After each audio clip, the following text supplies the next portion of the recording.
factory owner comes to a rabbi. Rabbi, my factory is bringing losses. There is no discipline. Debts are growing. What should I do? Well, take the Talmud, put it under your arm, and walk around the factory twice a day.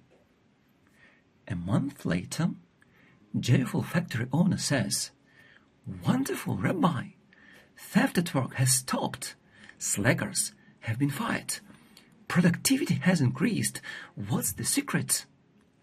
Rabbi responded, "A real owner must constantly be present at their production site to supervise the process." I understand that, but why did I have to hold Talmud?